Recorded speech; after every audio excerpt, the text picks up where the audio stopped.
आज के दौर में जब भी किसी देश की करेंसी की बात होती है तो डॉलर का नाम सबसे पहले आता है, क्योंकि इसे इंटरनेशनल करेंसी के रूप में मान्यता प्राप्त है और दुनिया भर में इसका बोलबाला है। रुपए की तुलना अमेरिकी डॉलर से की जाए तो ये बहुत बड़ा अंतर है। एक डॉलर 82 से 83 रुपए के बराबर है। लेकिन अगर आपसे कहा जाए कि डॉलर के अलावा रुपया इंटरनेशनल करेंसी बनने जा रहा है तो आप क्या कहेंगे? जी हाँ, इस वीडियो में ऐसी ही कुछ दिलचस्प रिपोर्ट हम आपके लिए लेकर आए। हेलो एंड वेलकम, मैं हूं श्रेया ठाकुर और आप देख रहे हैं बिस्ताक। जब दुनिया कोरोना, रूस, यूक्रेन वॉर और आर्थिक मंदी के दौर से जूझ रही है, ऐसे वक्त में भारत की तरफ से एक बड़ा कदम उठाया गया है। सरकार और आरबीआई की तरफ से रुपए को इंटरनेशनल करेंसी बनाने की पहल शुरू कर दी गई है।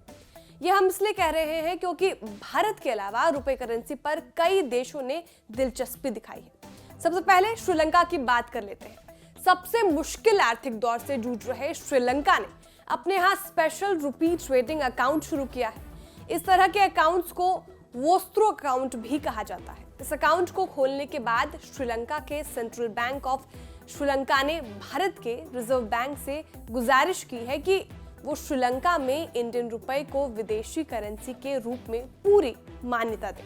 इससे आने वाले दिनों में भारत और श्रीलंका के कारोबारी और आम नागरिक अमेरिकी डॉलर के बजाय आसानी से भारतीय रुपए में व्यापार और खरीदारी कर सकेंगे। श्रीलंका ही नहीं, दूसरे कई देशों ने इंडिया की करेंसी पर दिलचस्पी दिखाई है। आरबीआई अब तक दूसरे देशों के लिए 18 वोस्त्रो अकाउंट्स खोल चुका है। इनमें से रूस के लिए 12 अकाउंट्स, श्रीलंका के लिए 5 अकाउंट्स और मॉरिशस के लिए 1 अकाउंट शामिल है। यानी इन तीनों देशों में अब भारत का रुपया एक इंटरनेशनल करेंसी के रूप में पूरी तरह मान्यता प्राप्त होगा और आप वहां जाकर रुपए से कोई भी चीज खरीद सकते हैं। इसके अलावा अमेरिकी डॉलर की कमी का सामना कर रहे तजाकिस्तान, क्यूबा, लग्जमबर्ग और सूडान ने भी भारत की इस पहल में दिलचस्पी दिखाई है और जल्द ही वहां पर भी आरबीआई अपने वोस्त्रो अकाउंट्स खोल सकता है। आपको बता दें कि भारत और दूसरे देश के बीच रुपया करेंसी के आदान प्रदान के लिए वोस्त्रो अकाउंट खोला जाता है। बड़ी बात यह है कि वाणिज्यिक मंत्रालय ने हाल ही में अंतर्राष्ट्रीय व्यापार को रुपए में खरीदने के लिए विदेश व्यापार नीति में बदलाव किया था। इन बदलावों के असर से सभी तरह के पेमेंट, बिलिंग और आयात निर्यात में लेन देन का निपटारा रुपए में हो सकता है। इस बारे में डायरेक्टोरेट ऑफ फॉरेन ट्रेड यानी डीजीएफटी ने एक नोटिफिकेशन भी जारी किया।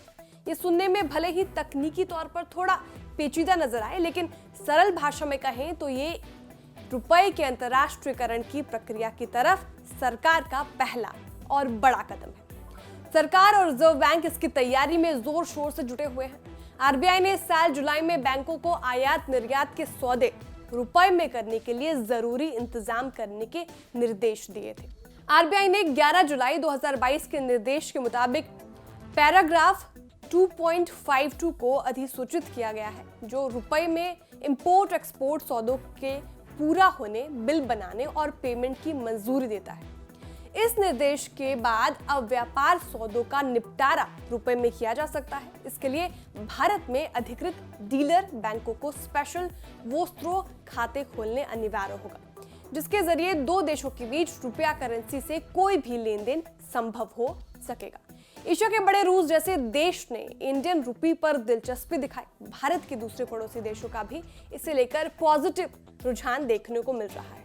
अगर इसी तरह दुनिया के दूसरे देशों में भी इंडियन करेंसी फैलती गई और रुपयों से ही कारोबार संभव होने लगा, तो आने वाले सालों में रुपया डॉलर को सीधी टक्कर दे सकता है, क्योंकि जितने ज्यादा देशों में रुपए की मांग होगी उतनी ही रुपए की ताकत बढ़ेगी और ये मजबूत होता चला जाएगा। फिलहाल दुनिया भर में होने वाले कुल व्यापार में से 40% से ज्यादा कारोबार अमेरिकी डॉलर में किया जाता है। अगर इसी तरह इंडियन रुपए से कारोबार होने लगा तो फिर डॉलर निश्चित तौर पर पीछे छूट जाएगा और रुपया एक इंटरनेशनल करेंसी बनकर उभर सकता है। आपको हमारी जानकारी कैसे लगी कमेंट करके जरूर बताएं। वीडियो को लाइक और शेयर करना भूलें। साथ ही जो हमारे नए व्यूअर्स हैं वो भी चैनल को सब्सक्राइब करना ना भूलें।